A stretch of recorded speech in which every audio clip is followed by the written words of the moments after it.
Go to 1 Samuel 33 and 4. When David and his men saw the ruins and realized what had happened to their families, they wept until they could weep no more. This past weekend, we really dove deep into this topic of enough to make a grown man cry. Enough to make a grown man cry. I mean this, man, and this is I say this with no ambiguity. I need a break. I need a break. I don't know about y'all, but lately I feel overwhelmed with images that are draining. I'm so tired of seeing black brothers killed in the streets. The protesting, the weight of trying to support protesters, trying to be there for my community, trying to pastor people through a pandemic. It's enough to make a grown man cry. Even today, watching the funeral of that beautiful brother from Atlanta, Georgia, and to see another mother have to be strong. Another mother have to be strong. That in itself is enough to make a grown man cry. I want to jump deep into this, and let's just kick this off real on a practical, plain level right here. Let's deal with the mythical myth that men don't cry.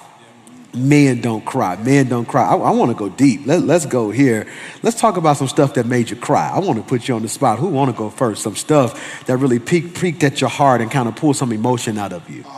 There's been a lot of moments. One in particular for me, and I saw a lot of it even in the text as you were preaching this past Sunday, but not being able to provide for my family when I was homeless. That was, watching my father. I was raised by my father, so my story's a little different than I know a lot of men's, but, watching how he provided and how he was a pastor and how he was there. And for me as his son, to not be able to feed my family, to be homeless, the reason we couldn't go to his house is because I was too ashamed because I knew he had raised me to be a better provider. So definitely being homeless and not being there for my family was something that made me cry. Somebody jump in there. Somebody else. Anybody want to talk? I think one of the things I'll say as well, I think feeling like you're falling short of God's expectation. Wow. In those moments where God has called you to be something and you haven't become it yet. Especially when you have other people around you who seem to be living in what God has called them to. Going through those moments, I think, were one of the things that pulled out the most emotion in me. I'll never forget I'll never forget. You guys know my testimony. My oldest son is not by lady. He lives with me. I love him with all my heart. He's probably watching right now. Xander took him to football practice this morning. I'll never forget when he was a baby, his mom called me and said, Xander just used the pot. Man, I pulled over on the side of the road like a grown man. I'm bawling, crying, because I had to come to the grips with that reality that my son wasn't with me. And I think so many times as men, and I want to be patriarchal, and women, so many times as men and women, but more in a specific sense with men, people tend to think that we don't have emotions. Now let me talk about how ambivalent I am, because the moment you come out the womb, and you start crying, they say what? Be tough. Be tough. So from 0 to 18, you tell me to be tough. Then from the moment I turn 19 and want to get married, you tell me to be emotional. In our text today, we see some real men shed some tears. Verse 4 says they wept until they could weep no more. In our narrative tonight, we see one of the most emotional stories regarding men and fathers in the entire Bible. To give you some context so you can respect the contents, David and his men are preparing for battle. They leave to go to battle. David had forsaken his promised land and sought refuge among the unbelieving worldly Philistines for over a year now. They had been living among the Philistines, so much so that he even joined the armed forces and was poised to fight and strike against Israel. I said this weekend, I want to say it again. The first thing we see in the text that literally leaps out of the text is a man on the run. And I want to talk about that because whether we like it or not, in our communities, there are so many men on the run. Somebody jump in on there. What does it mean to be on the run? Well, for me, Pastor, I think you find yourself in this space almost like Jonah when you're running away from responsibility. Many times when I find myself running, I'm running from something that God told me to do that I really would prefer not to. And I think for many men, being uncomfortable, maybe feeling unprepared. I thank God for a wonderful relationship that I have with my father now, but for many years we didn't have that relationship. And so becoming a father myself, I initially felt unprepared.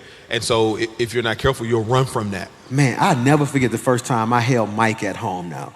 I got Mike at home, and this is crazy. I'm sitting there looking at him, and my mom goes home. Lady goes to the restroom. I'm sitting in the den by myself hold their mic, and this overwhelming sense of, bro, this on me. This on me. And I'm just looking at him trying to make sure he's still breathing.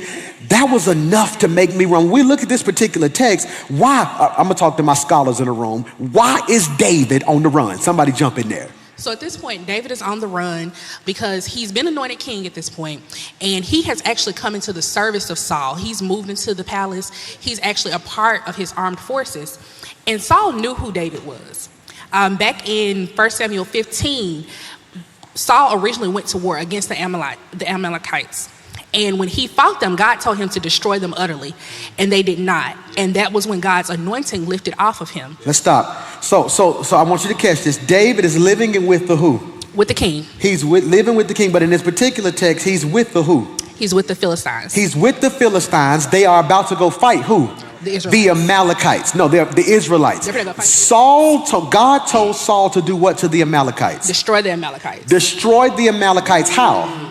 He told him to destroy them completely. To wipe them off the face of the earth. And because he did not do what God called him to do, what happened? They came back and attacked David. They came back and attacked David, but more importantly, the glory departed. Lifted off of him. And I want to pause here and parenthetically digress that many of you right now, we have to get back in God's presence, because when we don't follow God's orders and his instructions, we risk not only losing the fight, but losing the glory. That's critical. He is on the run. He is on the run. And jump in there, Pastor Henry. He's on the run. I think another thing that I love about the book of 1 Samuel is that it's a book of choices. Is that in this book, we see so many dichotomies, so many comparisons between what happens when you do it God's way versus when you do it your own way. And so even when we look at David, you talk about a man on the run. One of the things that David also shows us is that there are some conflicts that just seem to find gifted people. Say that Even again. if you don't ask for them, if you didn't do anything for them, there are some conflicts that just find gifted people. And a lot of times it's not about who you are, it's about what you're carrying. And so here is David, he is the king. And so he just seems to constantly find himself in conflict. Now, some of them he has caused with his choices, but some of them have found him, like the one with Saul, simply because he was called.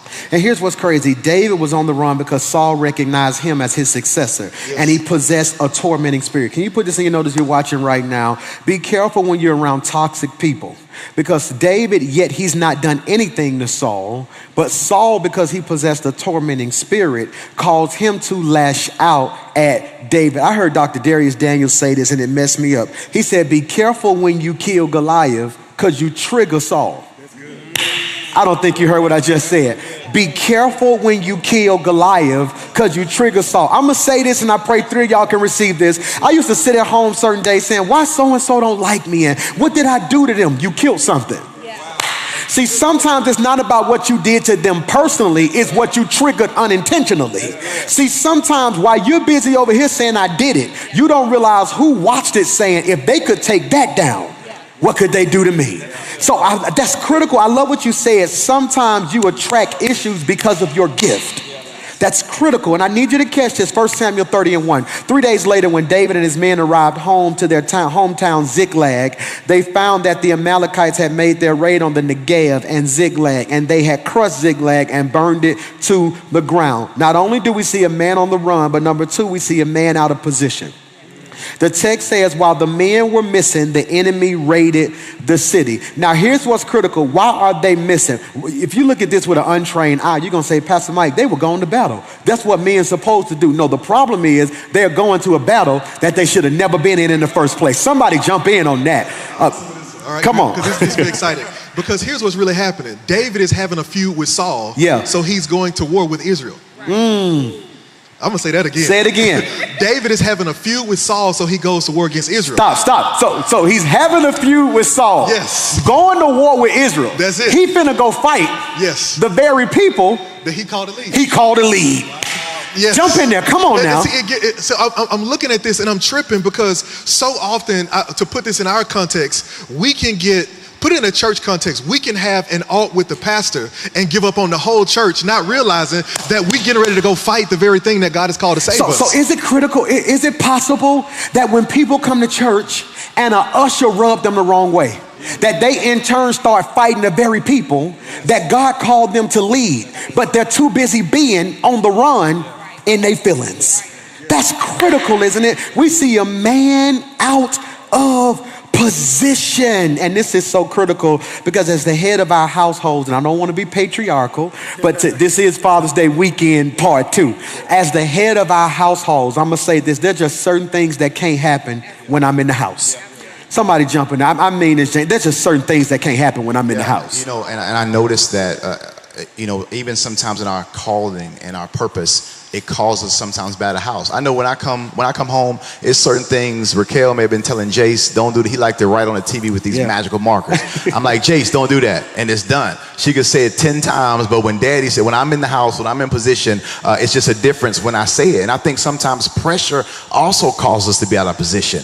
Pressure also calls us to be on the run. Because I know, for instance, in my own life, man, one of the most absent times of my life, in my children's life, is because I was dealing with so much pressure that I just didn't feel like I had the time to deal with them at that same time as well. So it's just something about a father being there just makes a difference. That's true. Even growing up, it was always, whenever I wanted to do something, it was always go ask your daddy, go ask your daddy, and go ask your daddy. Even though I knew I was my daddy's baby. I was the only girl. So anything I asked for was a yes, but it was always, well, go ask your daddy, or wait till your daddy get home and tell your daddy what you did. And that just, to this day, and I think I can share this, going through it with Pastor Mike, looking at him as my spiritual father. It's one thing to disappoint Pastor Hollis, but to think that I disappointed Pastor Mike, for him to say he don't want to talk to me. Yeah, and because when a man's out of position, I want to talk about this because culturally, the more I begin to research who I am, I don't want to say your pastor is becoming woke, because I think woke carries so many connotations. I was never asleep. I'm just diving deeper into my cultural and into my heritage. And the more I begin to research, and we was looking at this, Hollis, we was looking at how culturally when they had slaves, the first thing they would do was break the strongest male.